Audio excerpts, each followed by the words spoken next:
We are Football in Focus at Tee It Up Indoors on Battleground Avenue. Just heard from our House of Representatives leader, John Bluss, District 62, former Western Gopher football player, running back. His daughter, Barbara Bluss, goes to Grimsley High School. She's in that IB program at Grimsley. We got the young man, Mitchell Summers from Grimsley, top running back in the area, maybe tops among those in the state. First of all, how's it going so far this year? You guys haven't lost. How's the game going for you? It's going pretty good. Just building up the confidence with my team, letting them know that we haven't proved anything yet. We just need to keep going forward. So the verdict is still out there somewhere. Got to establish that verdict still. Yes, sir. Tell me this. I wrote this question down today. How do you overcome the fact you know every game going in? Southeast tomorrow, at Southeast, right? You know going into every game. You're the marked man on that field. What do you wear, number 22? Yes, sir. Yeah. Good memory, thank you, sir. Anyway, you're wearing that number 22. You're the guy they're looking for every game. They're coming after you. How do you get through that, knowing, man, this could be tough. These guys are coming after me again. I'm the number one marked guy in the county. How do you overcome a fact like that? What do you do to get around something like that and just keep persevering, keep going forward? To me, I always say there's going to be a tougher match in the future, and even with all the snaps that I've played at Grimsley, I've rushed over 2,000 yards for 2 years. So when you coming into your senior season, I kind of knew from the jump that I was going to be part of people's game plan.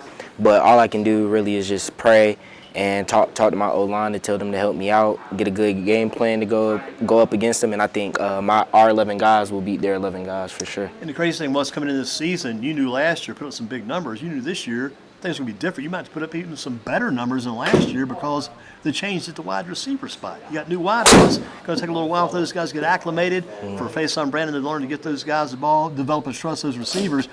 I saw you that one game. It was against Mooresville. First play, 60-some yards, TD off the bat, just like that. So you didn't have any problem getting going. You jumped into it right then. Yes, sir. I try to keep them young guys, especially our receivers, somebody like Kaden Kato. He just received his first D1, actually. So I would say that Faison's just building up that connection. We just need to give him that time to throw the ball for sure. I do a better job at blocking. But he does have that connection with people like Cato and Battle. They've been playing together since Little Leagues. They've been playing on the Ducks. I actually was playing against them. On the Ducks? On the Ducks, yeah. DJ, all of them, they played together, especially the only real what about this Hudson Cooper guy coming on board here? Hudson Cooper, he's definitely a dynamic player for me. He's definitely a ATH on the team. He plays every position that we need him at, and he shows up every time. Let me ask you another question. Acceleration. As you hit that first level, the defensive line area in your offense, how does acceleration change as you get to the linebackers and getting past them as you break up field? How does your acceleration change? Can you feel it changing in your head, and your kind of the gears are changing when you're making those moves to the line, to the next level? I definitely have some gear shifts when it comes to me for hitting the next level, especially once I pass the D line. I always try to open up my legs, because get low, stand up real tall, and run. So you keep it down a little bit going through that line, and you Yes, might get hit, and you stand up a little bit, get a little bit better stride as you get to that next level. Yes, sir. I trust in my legs and my ability, especially my quick start. There's not many two people that can hit top speed in the first two steps, so I try to use that to my advantage. Quick first step, quick second step, and you're going down the field. What's been the longest run you've ever had? Do you remember? Yes, actually, my sophomore year against Pinecrest, I had a 98-yard touchdown. 98-yard TD, 2 Yes, yards off the other team's end zone, pop all the way down, get into the end zone. Yes, sir. Off your own end zone to their end zone. Man, that's a long run. Man, you must have started.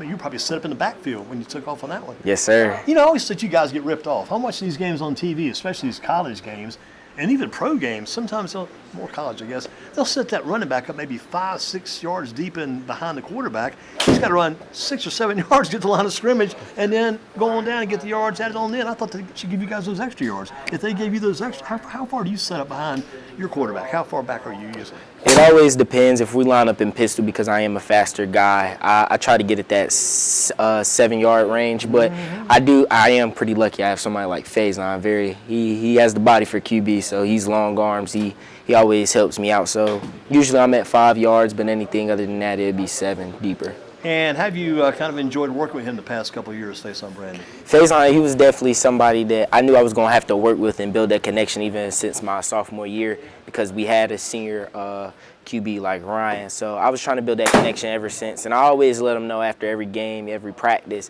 every throw that he's just going to keep getting better. So you let them know that even in practice. Yes, sir. It's pretty good to have a guy backing you up, helping you out like that. That's good reinforcement for your quarterback. How do you stay healthy? Because, I mean, I've not heard too much, knock on wood, about any kind of crazy, I guess that's wood, any kind of crazy injuries you've had over the years. How do you stay healthy? I actually, anything with my trainer always, I got a good connection with my trainer, so I'll be truthful with her, any type of rehab throughout the school day when I don't have classes Have or you had anything. any injuries, any nagging injuries over the years? Not any that's been season injury. I only missed one game, sophomore year Southeast. I had a concussion. They ruled me out. I was actually pretty fine, but I could have Because played. of the protocol, they had to keep you out of that game. Yes, sir. Wow, amazing stuff. What kind of diet do you have? I mean, do you eat any junk food? Go grab some ice cream, grab some cake or stuff like that? Maybe drink any soft drinks? Have you got a real strict diet? When I was growing up, I used to eat whatever I want because I was just working out and I always could keep the body. But when I got to about sophomore year in high school, I knew I needed to start eating a little bit better so my body could develop and be ready for the sport. How do you keep the intensity up every week? I mean, Grimsley wins all these games. You guys are 3-0, and you've had a pretty rigorous in some ways, but still successful non-conference schedule, success there. But how do you keep that intensity up every week, knowing your next opponent's coming up, you're thinking, well, gosh, we did these guys last year. They lost this guy from their team last year. They're going to be good this year. Should run them over this year. How do you keep that intensity level going? We never underestimate any of our teams. We always going in thinking that this is a championship, that they're one of the best teams. We game plan for them, and I always have that pride. You shouldn't show that team that they're not good. So, yeah. No one for granted. Can't take them for granted. Can't take them for granted. granted. There's some teams, I guarantee you, some games you probably enjoy playing a team maybe a little bit more than some others. I mean, the Page game, what you guys did to Page last year was almost undescribable. That was a crazy game. I don't think they got the ball past midfield maybe once or twice. The entire game was so crazy. Yeah. And that's the game, too. I think I should bring this up because I always that's the game where you wore the hat, right? Yes. That was the hat, man. I'll never forget that hat. It was like, I thought when you were coming in last time, we missed you last time because you guys had practice because it rained that day. You couldn't get you in here last. I said, I got to ask about it. I got to tell him that hat makes me think of him. I put him in correlation with Frosty the Snowman. Remember how Frosty was there? When they put the hat on Frosty, he went crazy, man. Frosty could run, fly. He was even flying. Yeah. And you put that hat on after it was you were going crazy. I love it. You didn't wear a hat tonight. You wore a cap last time you were here, but that hat made it happen. Do you still have that hat? Yes, sir. I still have that hat. You gonna bring it back sometime? Yes, I actually have a new hat for that game. Oh, you got one kind of like the old hat, but it's different. But it's the same kind of hat, but a different hat. Different, yes, You got sir. one ready for the Page game? Yes, sir. Oh man, already. Yes. Wow, the hat, and that will be at Page. That'll be at Page so this year. Page will be experiencing the hat then. Yes, sir. The old Mitchell Summers hat dance. Wow, could be crazy. I mean, I love that hat. But the fun thing was, you had success. You were having a good, enjoyable game, and just having fun. I think you even worked in the post-game interview. Yes, I was there for the post-game interview. We talked. Yeah, we talked, and you had the hat on too, I think. Yes, sir. But you had some pretty good interviews that night. What about your running backs coach? We talked about Coach Brown, which I remember him back many, many years. He leads that team, and he's got a great leadership persona about himself, the way he leads and directs guys. But who's your running backs coach? Our running backs coach his name is Coach Williams. He's been with us since my sophomore year. Actually, my freshman year, Coach Brown was my running back coach. But we actually got him in, and ever since sophomore year, he's built me up. He understands the game because he was a running back himself. He also understands how it is for us running backs. So, where did he come from? What's his background? Any idea where he's from? I know he's from Greensboro and stuff like that, but I don't really know all the way too back. But what are some things he's taught you? Because sometimes you'll get in touch with a coach you've been around a while running the ball, and he's like, this guy. But has he given you some things that could really help your game? Yes, he's built up definitely my mental state. When it comes to running back, it's definitely more of a mental game. You're walking in, you're usually going to be the smallest guy on the field blocking and running through people twice your size. Running backs have to deal with the D-line, the O-lineman, and the secondary. So you got to be mentally strong, especially for somebody like me. I was walking in freshman year having to deal with Travis and all of them on the scout team, and I was getting in trouble for not running up the middle. Wow, so you don't want to go that way. Don't want to go that way, but he gave me that mental strength to know. How important, how directive is it when they tell you where the play is? You're going inside the guard and the tackle. How important is it to make sure you go that hole every time, or like you're saying, because if I'm running that ball, I'm thinking, gosh, I'm going to get killed, and I want to just break to the outside. How important is it to follow through that play and run that play to its complete It's always good to follow through, especially if you trust your O-lineman. I trust my O-lineman with all my heart. So even if it doesn't look like that, I trust it all the way to the end. And some of my plays, they break out because of that. But then if if something doesn't look too right and my instincts take over, coaches never complain about that. They always tell me if something's too bad, just do you, Mitchell. Just keep doing it. And the thing is, when you break off that handoff for face-on Brandon runs to the line, when you get to the line, it's up to them. When you get past that line, it's up to you. That's Yes, when you sir. take off and are going. What's been the toughest game for you guys so far this year? So far, I definitely want to say it was Reagan. I mean, not Reagan, Roseville. Roseville was a very tough game. That was supposed to be a tough game. You guys on the road beat them pretty handily, but going in, they had just beat Matthews Butler by a pretty big margin. You guys knew they were highly ranked, and so Roseville was a tough game for you. It was kind of close early, right? Yes, sir. It was very close early, the defensive front, and they were stacking 8 in the box for me. So That's definitely. like we talked about in the earlier interview. How do teams prepare for you? How do you get around it? So you saw something there that was looking pretty tough. Yes. So luckily we was able, just like you said, Hudson. He was able to open up, receiving for over 200 yards. So that definitely opened up my book. And being able to run a little bit better, getting them tough yards, getting them 3, 5, 7, and just praying that I get that 20, that breakaway. Man, that big play, man, that play that exceeds the 20, 25 yards. They call it the big chunk. The big chunk plays have got to be fun. 98 yards, and that was against who again? That was against Pinecrest my sophomore year. Sophomore year. Was it there or here? It was at home, yes. At home. Roll of Honor game. Great run. What did you say again? It was our Roll of Honor game. Oh, the old Roll of Honor game for the military. Yes. Wow. Man, that's great stuff. How about this East Forsyth game? How tough? I mean, that was a scrimmage, I guess, but how tough was that competition over there? East Forsyth is definitely, there's some dogs. They come at you with all they got, but I always wanted to go against them. You want to play the toughest teams, I'm sure. Yes, I always wanted to play the toughest teams. It's just to not only prove as a team-wise, but to prove as myself in my mind that I can hang with everybody. You're the best, and they're the best, and your team is the best. Yes. How tough and how good, how sharp was their quarterback? This Bryce Baker guy they had, how good was he that day? Bryce Baker reminds me a lot of Faison. He's more mature. He's in my class, so he's been in the game a lot longer. So if I'm not mistaken, he's been playing on varsity since his freshman year. Because he started out at Walkertown, I believe, then transferred to East Town. Yeah. So he's a great player, and I gotten a couple chances. I seen him at camps and stuff. How about some former Grimsley Whirlies you're watching on the weekends? Any running backs or former Whirlies you watch playing college football now? Yeah, I definitely I keep in contact. I try to watch people like Jamal Jarrett, Alex Taylor, Terrell Anderson, even like Ryan, our old QB. He's over there at ECU. Yeah. I definitely keep in contact with my old lineman, like Henry, my sophomore year. He's doing pretty good at Morris Hill. What about that guy whose brother was a cheerleader for you guys? I think he plays at Hampton. Zealous. There you go, Chris Yes. Johnson, the Zealous family. Yes, his little brother actually plays for our team. Does he? Yes, he's a backup QB for Faison. Wow. Year behind. He's not the one who's a cheerleader, is he? Because they had one brother who was a cheerleader. I think he got a college scholarship. That guy was crazy too as a cheerleader. But at Hampton, who's one at Hampton now? Is it Chris or John? That's Chris, I think. Yeah. Quarterback at Hampton, right? Yeah, he's a quarterback. And doing very well, right? Yes, sir. Yeah. He's starting. Yes. Saw some good video on YouTube, I think, of him. So, and that Zealous name is interesting too because it's kind of like the Summers name in some ways.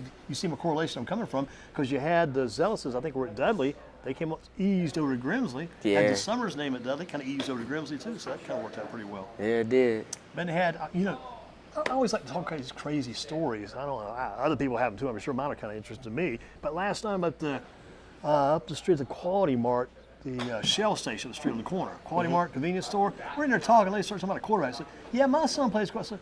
I said, "Your son?" I was kind of eavesdropping. But I said, "Yeah, I jumped in. Who's your son play for?" He said, "He's a quarterback." I said, "Who's he?" He plays for Dudley. What's his name? He says, "Crawford." I said, "Quest Crawford. I know that guy." Oh yeah, I know. So, you remember him? Yeah, he played at Grimsley JV quarterback last year. Anyway, it's kind of funny. You saw these people. Somebody's got some kind of connection to their family playing a sport somewhere, playing football, whatever.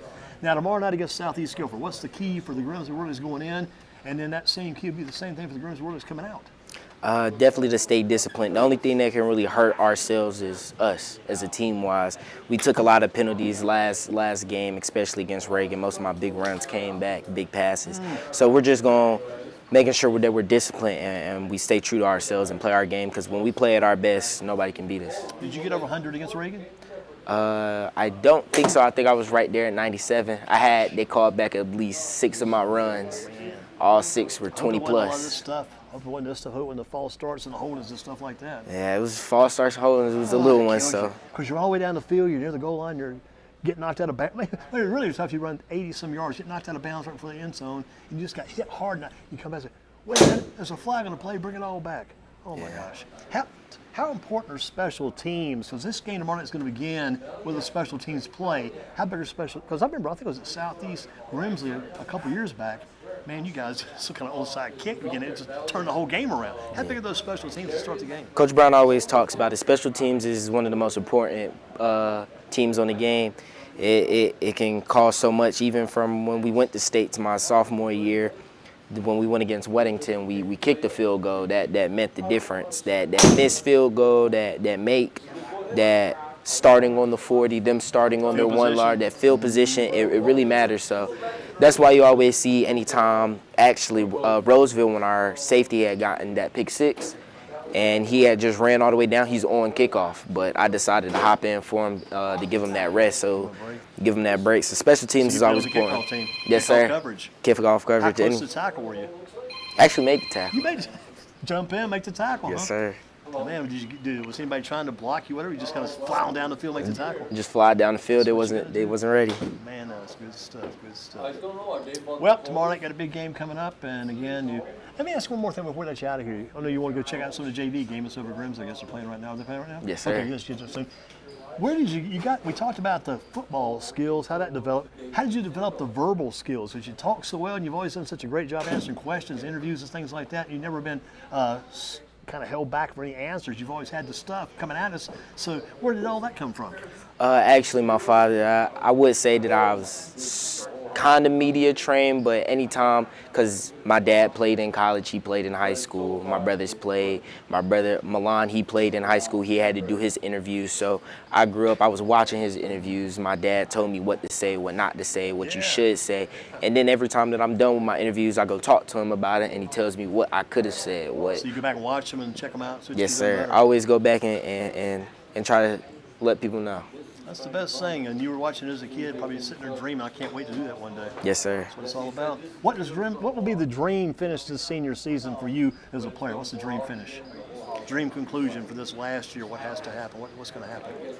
My dream conclusion is just leaving it all on the field. I don't want to leave no regrets. No matter what happens, I want to know at the end of the day that I played my best.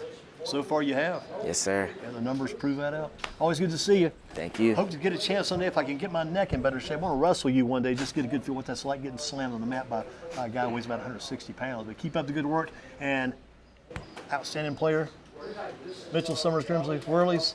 Football in Focus, thanks for tuning in. Take care. Thank you.